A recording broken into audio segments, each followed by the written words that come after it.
10th ಆದ್ಮೇಲೆ ಏನ್ ಮಾಡ್ಬೇಕು ಅಂತ ಅನ್ಕೊಂಡಿದೀರಿ? ಮೊದ್ಲು 10th ಪಾಸ್ ಆಗದ. ಎಷ್ಟು ಬರ್ಬೋದು? 10 ಬರ್ಬೋದು. ಬೈಲಿ ಎಕ್ಸಾಮ್ ಬರ್ದಾ? ಬರ್ದೆ. ಹೆಂಗಿತ್ತು ಎಕ್ಸಾಮ್? ಚೆನ್ನಾಗಿತ್ತು. ನನ್ ಮೇಲೆ ಆಣೆ ಇಟ್ಟು ಎಷ್ಟು ಬರ್ಬೋದು? ನಂದೊಂದು 40 ಅಷ್ಟೇ. ಕರೆಕ್ಟ್. ಎಕ್ಸಾಮ್ ಬರ್ದ್ರಾ? ಹೆಂಗಿತ್ತು ಎಕ್ಸಾಮ್? ಈಸಿ ಇತ್ತು. ಓಕೆ. ಎಷ್ಟು ಬರ್ಬೋದು? ಬರ್ಬೋದು 75 ಕ್ರಾಸ್.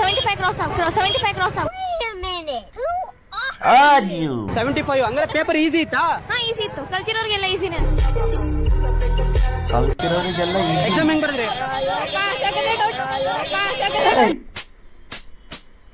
ಒಸಿ ಕಷ್ಟ ಇದ್ದ ಪೇಪರು.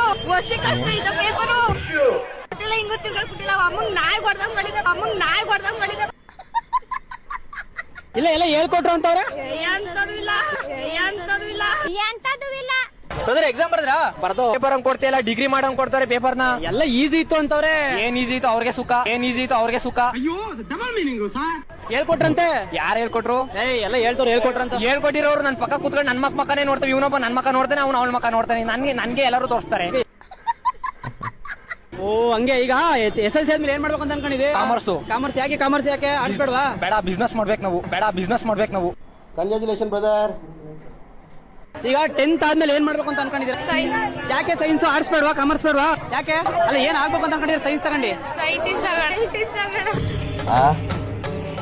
ಇಲ್ಲಿ ಒಂದು ಏನೋ ಸಮಸ್ಯೆ ಇದೆ. ಇಲ್ಲೊಂದು ಸಮಸ್ಯೆ ಖಂಡಿತ ಇದೆ. ಎಕ್ಸಾಮ್ ಬರ್ದ? ಎಷ್ಟು ಬರ್ತದೆ? 28 ಅಷ್ಟೇ. ಈಗ ಎಲ್ಲ ಹೇಳ್ಕೊಟ್ರು ಅಂತ ಹೇಳ್ಕೊಟ್ರ? ಎಂತದಿಲ್ಲ.